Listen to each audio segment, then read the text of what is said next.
In vain I have struggled. It will not do. My feelings will not be repressed. You must allow me to tell you how ardently I admire and love you. What's up, guys? My name is Moo.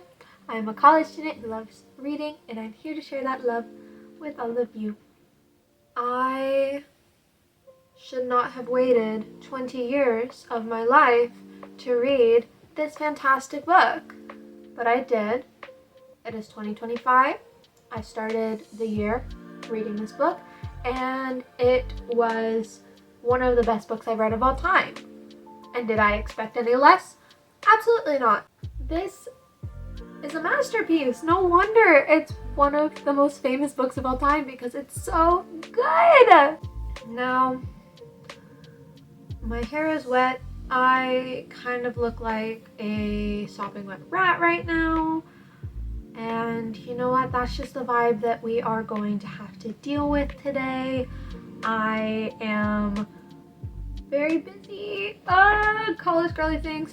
But I was debating whether or not filming before I showered, but my hair was so nasty that I just didn't think in good conscience I could share that with the world. So we're dealing with wet hair instead, and that is just what we're going to be okay with today. So sorry. The fact that I have to look like this and talk about just the beautiful people in this story, ugh, I don't know, oh no. But it is okay. We'll talk about this. I will tell you how much I love it. Let's be so for real. There's so many videos on Pride and Prejudice on the internet. I am so aware of that, but you know what? I love it so much that I cannot help but share my love of it too and tell you all how I felt about it. So let's start with the summary as always, and then we will get into how I feel. Had I been in love, I could not have been more wretchedly blind. But vanity, not love, has been my folly. Pleased with the preference of one and offended by the neglect of the other, on the very beginning of our acquaintance, I have courted prepossession and ignorance and driven reason away where either were concerned. Till this moment I never knew myself. The quintessential British comedy of manners, pairing the bright, pretty but prejudiced Elizabeth Bennet and the wealthy, handsome but prideful Mr. Darcy. I feel like everybody who has grown up in an English-speaking country knows what Pride and Prejudice is. I'm sure that even beyond that people know what Pride and Prejudice is. I'm sure that it's very world-renowned, so many people know and love it, but I don't think you could live in at least the US or the UK without knowing what Pride and Prejudice is. And if you do, where have you been? I'm sure my pop culture blind sister knows what Pride and Prejudice is. Comment down below, Gladys, if you know what it is. If you knew what it was before this, tell me how much you knew about it before this. That's just a call out for my sister alone. But I think that this is a book that really needs no intro. It is a book that just so many people love, including me now. There's no question about why it is one of the most world-renowned books of the contemporary world, because it's just so good. So I think my favorite review of this book that I've ever seen, I'll see if I can pop it up somewhere, but my favorite review of this book ever is just, this is just a book about people going to other people's houses, because that's kind of all they do. They go to one house and they talk a lot, and then they go to another house and they talk a lot, and then they go off to the country to their aunt's house and they talk a lot, and then they go to a rich lady's house and they talk a lot, and then he confesses his love in a house. He proposes marriage in the gardens outside a house. It really is character driven more than anything. There's not a super big plot, but to be fair, that kind of really wasn't the vibe back then when people were making stories. It's very much character driven. The appeal of the story is just watching the enemies to lovers slow burn of it all, in which they meet, they hate each other, and then Mr. Darcy is all of a sudden down bad for this girl, and all this stuff ensues. But it's really just kind of straightforward, and I appreciate that, because it feels like a lot of books these days in the publishing industry has to go through a ton of bells and whistles and like all this type of stuff. But like, Jane Austen was the one who made a lot of these tropes. She's the one that kind of started a ton. Like, when I think of people who kind of made a bunch of tropes and conventions, I think of like Shakespeare and Jane Austen, like two revolutionaries when it comes to media.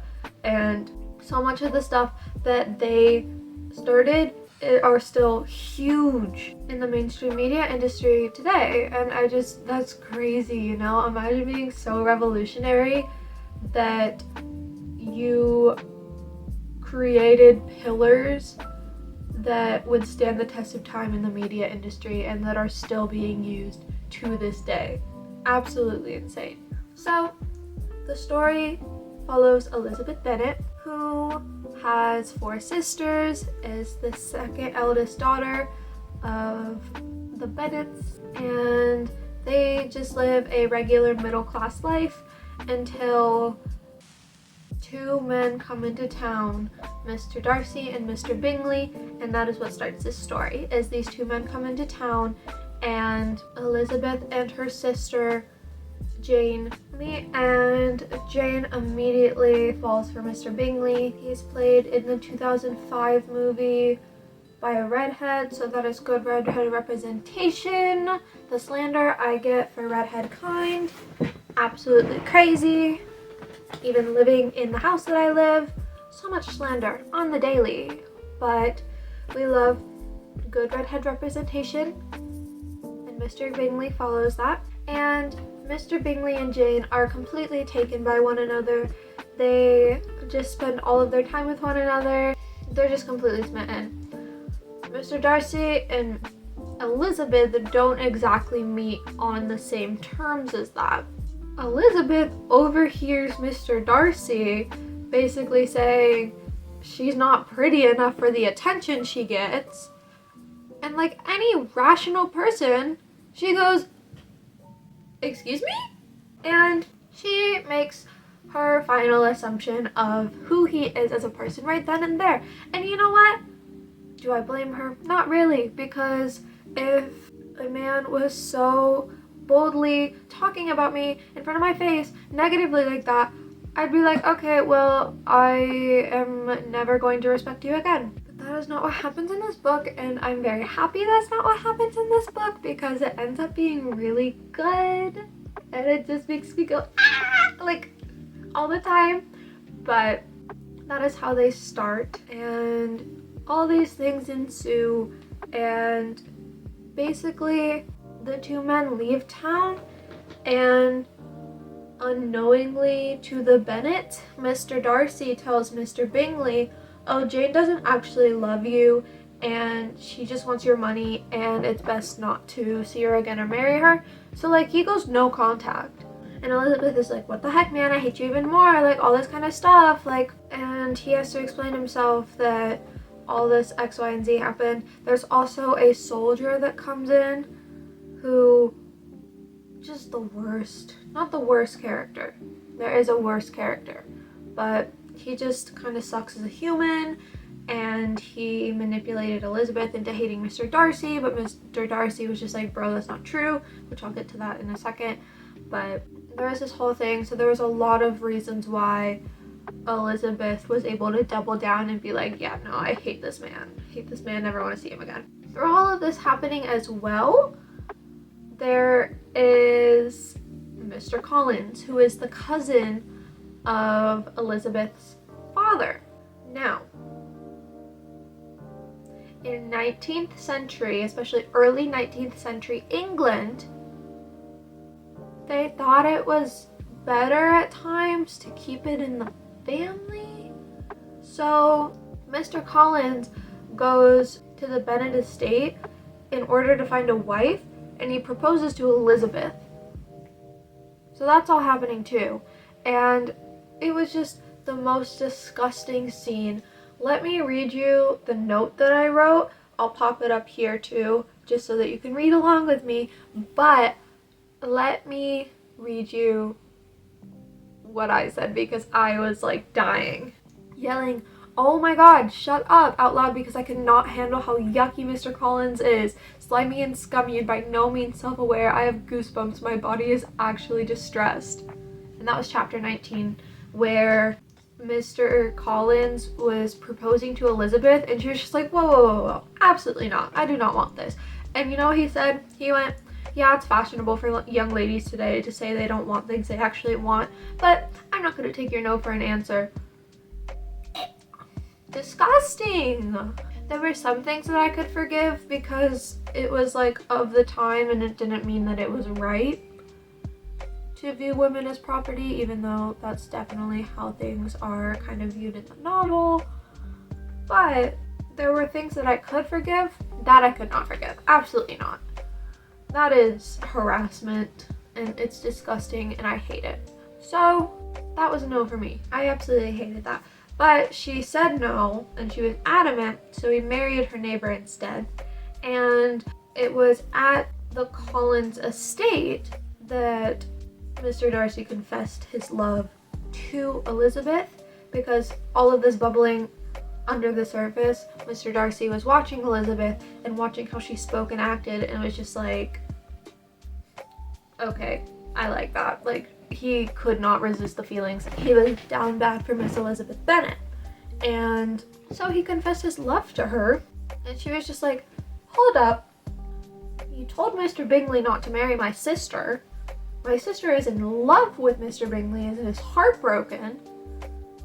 And you apparently cut this dude out of the will and like left him destitute, the soldier that was like talking bad about him, doing X, Y, and Z. How dare you? How dare you say this to me?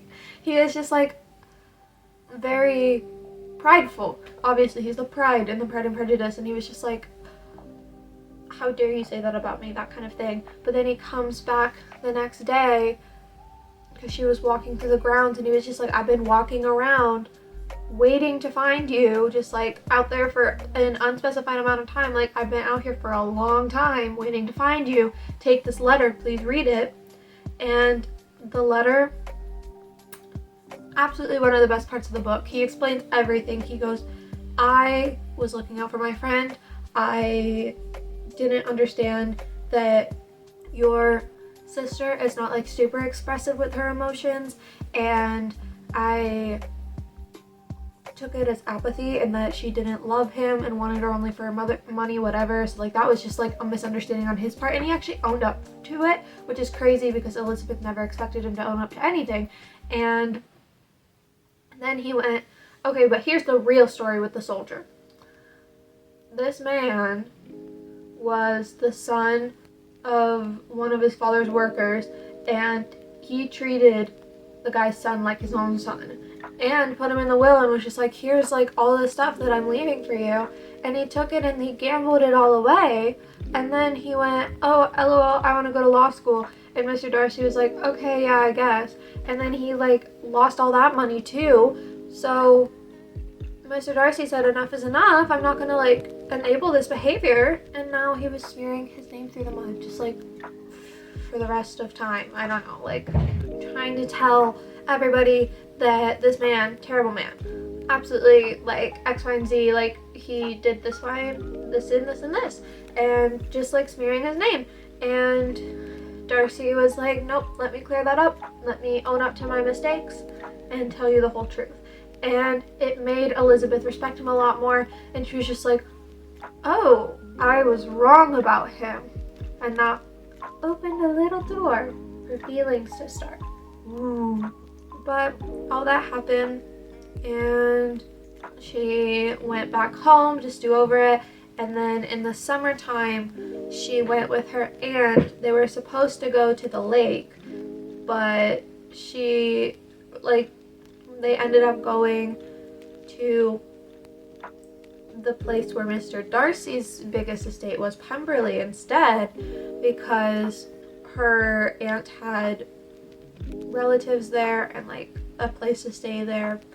And at Pemberley they run into each other and it's like super awkward, and it's just like the tension is like oh and all that, and they meet, and like Mr. Darcy is suddenly very tender and very like not forward with his affection. He's not like making sure she knows how he feels, however very much treating her a lot better than he used to, because he finally put his pride aside and went, I don't care, like I like this woman, like kind of thing like that, without saying it out loud. And all that is fine and good until Elizabeth finds out that her younger sister ran off with the soldier, which is a huge scandal, because now that they like stayed in a house together, they have to get married, because even if they didn't do anything, it would be a scandal if they didn't get married. And she's just like, no, this terrible man is gonna be in my life, and they need all of this like money and stuff, but it somehow all gets taken care of. And Elizabeth and her father just assume that the uncle took care of it, and like are like, how are we ever gonna repay you, like da da da da. But it comes out later that it was Mr. Darcy who actually took care of everything and made sure that everything was a-okay. And Elizabeth finds out. She goes, this is crazy, like I don't know how my family is ever gonna repay you, like you shouldn't have done this. And he says, but your family owes me nothing. Much as I respect them, I believe I thought only of you. And it was like Jane Austen is such a good writer. She like evokes so much emotion out of me, like, but he says that, and he proposes marriage again, and this time she says yes, and then they happily ever after. So that was a very abridged version. It was probably a little chaotic, but that's kind of the gist of what happens. I definitely, recommend this book to everyone. I'll get back to the recommendations in a second, but it's so good. Maybe not everyone, maybe just like every woman ever should read this book, because it's very good. But I think I will now read to you some quotes that I like, that I either thought were absurd, heinous, like that kind of thing, or just like really good writing for her, because there were some quotes that I found that I just like really enjoyed and I thought that were well written or just heinous. So let us read them. First is, this one really caught me off guard because it was in the first 25 pages, and it said, happiness in marriage is entirely a matter of chance, which is like, just imagine being in a world like that. Like, it's still like that today for some people. It's just terrible. Like, we're human, we're not objects, And it feels like that should be common knowledge and just like, yeah, duh, but it's like not in every part of the world, and it definitely wasn't back then. So that caught me off guard, that made me sad. That is why Elizabeth's neighbor married Mr. Collins, even though she can't stand him, because no one can stand him. But yeah, that caught me off guard. Next is, to the young ladies, he certainly was nothing, which was about Mr. Collins, and that just like made me laugh because it's so true. He was nothing, like, and he continues to be nothing. Like, he sucks. Next is like a lot of when they were like really awkward, and it's, their eyes instantly met, and the cheeks of each were overspread by the deepest blush. Just like, just imagine that. And then, whether he had felt more of pain or of pleasure in seeing her, she could not tell, but he certainly had not seen her with composure. Like, ah! And also, it was evident that he was very much in love with her. Like, I don't know, just like, there are so many good quotes in that book. It's definitely one of the books that I've been able to like write down quotes the most. The other one that I've been able to write down recently a lot of quotes is 12 Years a Slave, which is a very different tone, and I will get to that pretty soon. But this book was such a well-written book. I recommend it to just every woman ever. Anyone who likes a slow burn, anyone who loves enemies to lovers, that kind of thing. So I am going to leave it here. If you liked this video, like it, comment down below whether or not you've read the book, and if you have, tell me your favorite part of the book, and if you haven't, tell me what you know about the book down below and like how you've seen it affect pop culture. If you like these videos, subscribe. I upload every Thursday, and yes, that's all I have for today. So without further ado, this has been Moo. I hope you have a wonderful day, and I will see you guys in the next video. Bye bye!